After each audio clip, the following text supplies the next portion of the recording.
MDH biryani મસાલા, પારંપરિક બિરયાનીનો અસલી સ્વાદ. असली मसाले साच साच MDH. ગુજરાત રાજ્યમાં ફરી એક વખત વાઘનું પુનઃ સ્વાગત. રતનમહાલના જંગલમાં વાઘની હાજરીના પુરાવા જોવા મળ્યા છે. જંગલમાં લાગેલા વન વિભાગના કેમેરામાં વાઘ ટ્રેપ થયો છે. રાજ્યમાં વાઘની સંખ્યા વધે તે દિશામાં હાલ પ્રયત્ન પણ શરૂ કરાયા હોવાના સમાચાર છે. રતનમહાલના જંગલમાં વાઘની હાજરીના પુરાવા મળી રહ્યા છે. ગુજરાતના બંને જીવીઓ પ્રેમી માટે એક સારા સંકેત. હવે રાજ્યમાં વાઘની સંખ્યા વધે તે દિશામાં પણ પ્રયત્ન શરૂ કરાશે. રતનમહાલના જંગલમાં વાઘ હોવાના પુરાવા હાથ લાગ્યા છે. ગુજરાતમાં હવે સિંહ સાથે વાઘ પણ જોવા મળી રહ્યા છે. આપણી સાથે વાત કરવા માટે સરકારના મંત્રી પ્રવીણભાઈ માળી ઉપસ્થિત છે. પ્રવીણભાઈ, આપે સોશિયલ મીડિયા પર પોસ્ટ મૂકી અને ત્યાં જોવા મળી રહ્યું છે કે વાઘ પણ જોવા મળ્યા છે રતનમહાલમાં. તો કેટલા સમયથી આ ટ્રેક થતું હતું, કેવી રીતે આખું મોનિટરિંગ? ગુજરાતમાં વાઘનું સ્વાગત છે. વર્ષો પહેલાં વાઘની બાયોડાયવર્સિટી હતી જે વિલુપ્ત થઈ ગઈ હતી, પણ ફોરેસ્ટ ડિપાર્ટમેન્ટે એની બાયોડાયવર્સિટી જાળવી રાખવા માટે અનેક પ્રયાસો કર્યા છે. તેના પરિણામે અત્યારે જોઈ રહ્યા છે કે બીજા મહિનાથી સતત એ વાઘ રતનમહાલની અંદર ફરી રહ્યું છે અને મોનિટરિંગ કરી રહ્યા છે અને નેચરલ બાયોડાયવર્સિટી જળવાઈ રહે તે દિશાની અંદર ચિંતા કરી છે. અને આજે આપણે એના પરિણામો જોઈ રહ્યા છે.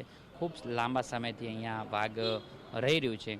આવનારા સમયની અંદર એ પ્રોટેક્ટ થાય, એની સંખ્યા વધે, એના માટે માન્ય ભૂપેન્દ્રભાઈના માર્ગદર્શન હેઠળ, અર્જુનભાઈના માર્ગદર્શન હેઠળ અમે કામ કરી રહ્યા છીએ. ફોરેસ્ટ વિભાગને પણ અમે અભિનંદન પાઠવીએ છીએ કે તમે ખૂબ ઉત્તમ કામગીરી કરી છે.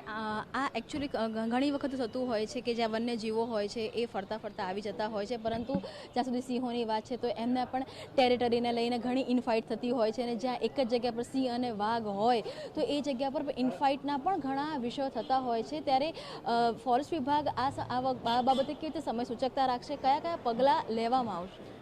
વાઇલ્ડ લાઈફ એક્ટ ખૂબ મોટો વિષય છે અને વાઇલ્ડના લગતા જેટલા બી પ્રશ્નો છે એ નેચરલ રીતે રહી શકે અને બાયોડાયવર્સિટી જળવાય એ માટેનું કામ ફોરેસ્ટ વિભાગ કરતું હોય છે. આ લાંબા સમય રહેશે એવો મને ચોક્કસ વિશ્વાસ. કેટલા વાઘ અત્યારે જોવા મળે? અત્યારે એક જ વાઘ જોવા મળે છે.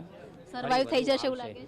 બિલકુલ, બીજા મહિનાથી સર્વાઈવ થઈ રહ્યો છે અને ખૂબ આનંદથી તમે ફોટા જોશો, શેર પણ કરશું વધારે અને તમને લાગશે કે વાઘ મજા કરી રહ્યું છે. એમની સાથે વાત કરવા માટે તો જે પ્રમાણે જે કહી શકાય કે એશિયાટિક લાયન એકમાત્ર ગુજરાતમાં જોવા મળે છે, ત્યારે વાઘ પણ રતનમહાલના જે જંગલો છે તેમાં જોવા મળ્યા છે અને તેના સાચવણી માટે, જાળવણી માટે ફોરેસ્ટ વિભાગ સંપૂર્ણ પ્રયત્નશીલ છે. એ પ્રકારની પણ વાત અત્યારે મંત્રી કહી રહ્યા છે. કેમેરામેન નમની સાથે કિંજલ મિશ્રા, TV9 ગાંધીનગર. તો આપ જોઈ શકો છો ટીવી સ્ક્રીન પર ગુજરાતમાં વાઘ હોવાનો મજબૂત પુરાવો. આપને કહી દઈએ કે ગુજરાતમાં વાઘનું પુનઃ સ્વાગત કરવા વન પ્રેમીઓ તૈયાર.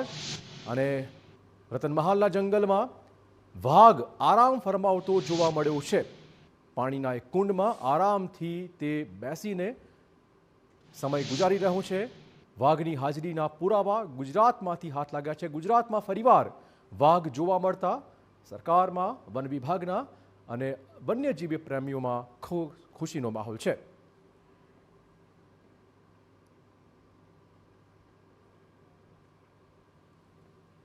MDH કિચન કિંગ મસાલા રસોડામાં હોય તો આપણે કંઈ પણ બનાવી શકીએ છીએ. રીંગણાનો ઓળો, બટેટા ફુલાવર, ભીંડી મસાલા અને બીજું ઘણું બધું. MDH